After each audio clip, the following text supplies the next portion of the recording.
Hey guys, welcome back. You're watching Next Level. I am Suraj, and I have with me Mr. Madan Matthew, who is a leadership coach, a behavioral trainer, and public speaker. Today, we're talking about creativity. At our channel Next Level, we talk about how to improve yourself on a daily basis and how to adopt certain behaviors in improving small things about your life. So, in this topic about creativity, there's a problem sometimes people face. For example, me. When it comes to creativity, in today's world, there's so much competition. You have deadlines, you have pressure from the boss. So, it's a cutthroat world, and we all want to try and stand out. In this process of trying to stand out, we want to be as creative as we can, because that's the only way we can be unique, because that's what sells.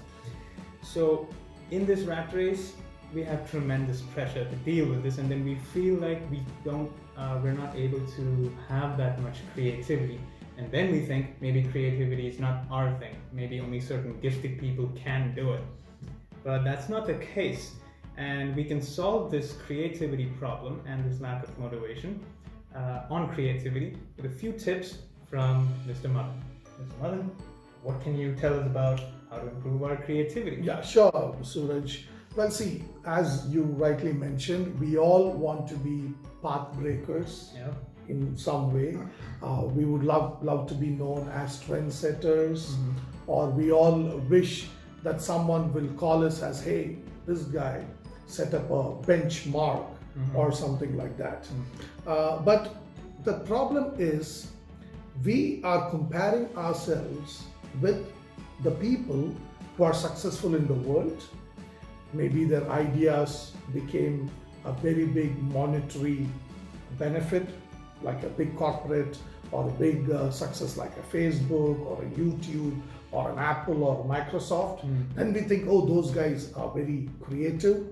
And then when you feel like my ideas are so insignificant, people are not appreciating, no validation, no acknowledgement, or you attempt once and twice, and if it doesn't work, we start feeling insecure.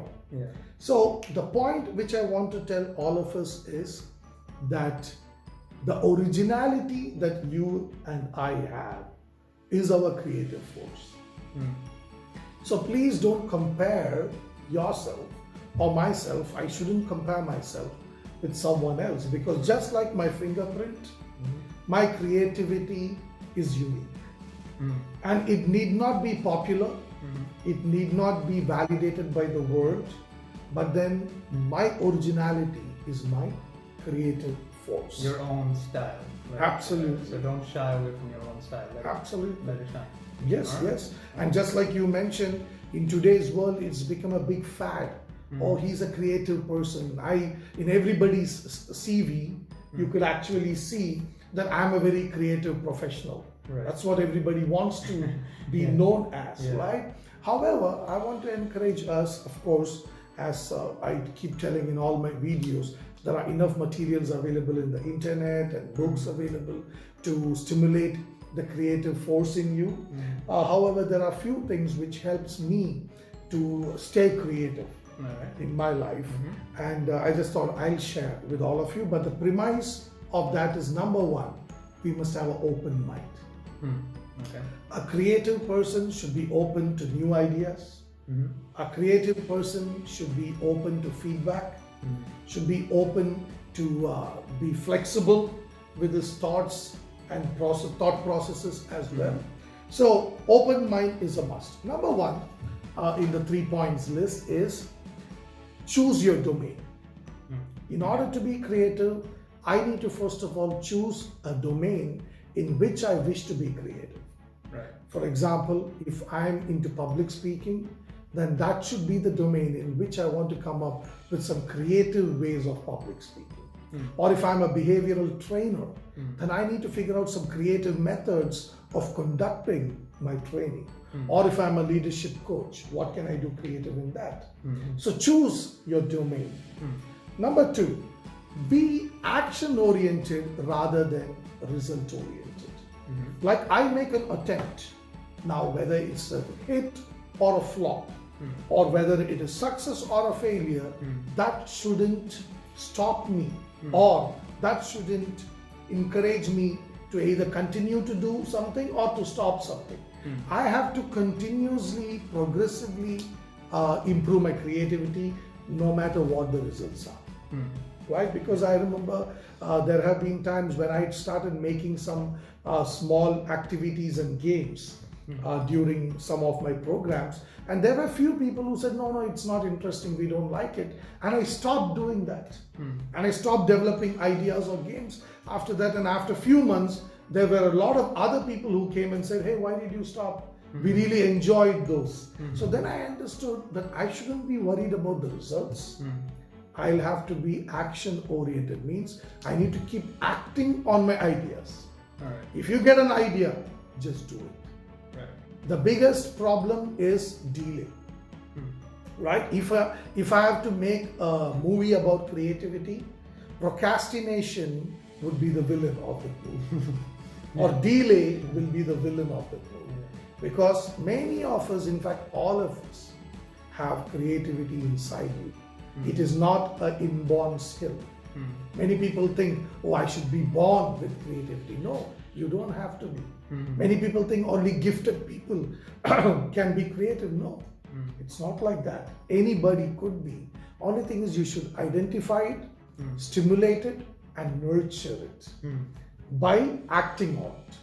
Acting on it is what is important. And finally, endless improvisation while execution. See, many times we think, oh, I did this, it came out very well, and that's it. Please understand, there is no end to improvisation. There is no end to optimization. No end to perfection. Exactly. Even perfection can be further improved. So creativity is all about figuring out newer methods or newer ways of doing things in a better way. So let's say you figured out some process, or you figured out some activity or some idea. Don't be satisfied with it. Try it and do it. If it went well, good. If it didn't go well, it's still good. You can come up with newer ideas. Even if it's going well, still there is a room for improvement. So endless improvisation is another thing. So these are the three things which keeps me on fire as far as creativity is concerned, and I hope it helps all of us too. So there you have it, guys. 3 amazing points about how to keep your creativity alive and not to lose motivation. Quick summary on these 3 points. The first thing is creativity, first of all, requires a lot of action. So make sure you choose your domain. Know what exactly you want to be creative about. Pick that domain. Once you pick that, you have enough time to focus on that domain. The second thing is to be action-oriented instead of result-oriented, because what creativity requires of you is to keep attempting. It doesn't matter whether you hit or miss. What matters is whether you keep trying, and eventually you might just get into flow, and then the ideas might just keep coming to you. So the second point was keep attempting, keep trying. The third thing is to the third thing was about endless improvisation. So improvisation is not a task, it's a process. So don't focus on optimization, efficiency, and perfection. This will happen as part of a process. So keep working on it. Don't get bogged down by this doesn't look that great, or I wish this was a little bit more optimized. Don't worry about that. Keep leading on, and eventually, the results that you want will have effect. It will be that optimized. So if you like this video, make sure you like it. If you want to see more like this, make sure to subscribe to our channel and share this video with your friends if you think anyone will find it helpful. And this is Next Level. This is Madan and Suraj signing out. We'll see you guys in the next video. Take care.